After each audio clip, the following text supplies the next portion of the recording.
एक खातून का कहना है कि मेरे बालों में खुश्की से जख्म हो गए थे। बालों से खुश्की को कैसे खत्म करें, इसके ऐसे चंद तरीके आज मैं आपको बताऊंगी जो खुश्की को खत्म करने में आपकी मदद कर सकते हैं। आप हरगिज भी परेशान ना हो, क्योंकि आज हम आपके लिए बहुत ही जबरदस्त टिप्स लेकर आए हैं जो आपके बालों को खुश्की से पाक कर देंगे। नंबर 1, कंघी तब्दील और साफ करना। बाल हमारे जिस्म का नाजुक हिस्सा है और ये हर किसी को अजीज होते हैं। हम सब अपने बालों में कंघी करते हैं, पर क्या आपको पता है कि कंघी का गलत इस्तेमाल बालों से मुतालिक बड़े मसाइल पैदा करने में अहम किरदार अदा कर सकता है। अगर आपका ब्रश खुरदरा है तो आज ही इसे तब्दील करें, क्योंकि ये सर की जिल्द पर छाले कर देगा और इससे आपको इन्फेक्शन हो जाएगा। बालों की सफाई के साथ साथ कंघी की सफाई का भी ध्यान रखें। गर्म पानी में एंटीसेप्टिक लोशन डालकर ब्रश को धोएं और इससे ब्रश पर लगी धूल और जरासीम खत्म हो जाएंगे। अपनी कंघी या बालों से मुतालिक सामान किसी के साथ भी हरगिज शेयर ना करें।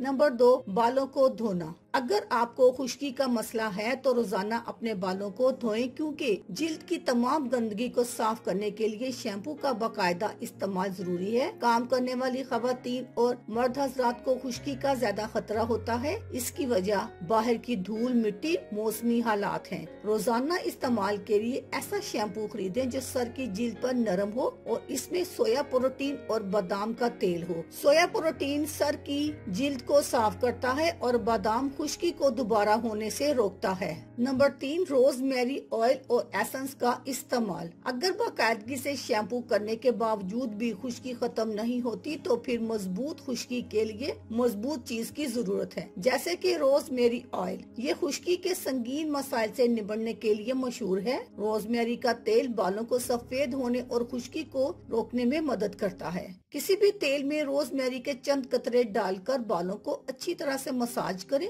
इसके बाद बालों को गर्म तौलिए से लपेटकर चंद मिनट के लिए छोड़ दें और बाद में शैम्पू कर लें। नंबर 4, चंद घरेलू नुस्खे। नंबर 1, लहसुन के चंद जवे लेकर इसमें 1 चम्मच शहद डालकर इस वक्त तक मिक्स करें जब तक ये हमवार पेस्ट में तब्दील ना हो जाए। फिर पेस्ट को अपनी खोपड़ी पर लगाएं और उसे 15 मिनट तक खुश्क होने के लिए छोड़ दें। इसके बाद अपने बालों को किसी शैम्पू से धो लें। नंबर 2, सबसे पहले अपने बालों को खुश्क करके इस पर जर्दी लगाएं। जर्दी लगाने के बाद अपने बालों को 1 घंटे के लिए प्लास्टिक कैप से ढांप लें। फिर शैम्पू का इस्तेमाल करते हुए अपने बालों को आहिस्ता आहिस्ता धोएं। सर से अंडे की बदबू दूर करने के लिए बालों को सिर्फ 2 बार ही शैम्पू करें। ज्यादा करने से बाल डैमेज हो जाएंगे। अल्लाह हाफिज।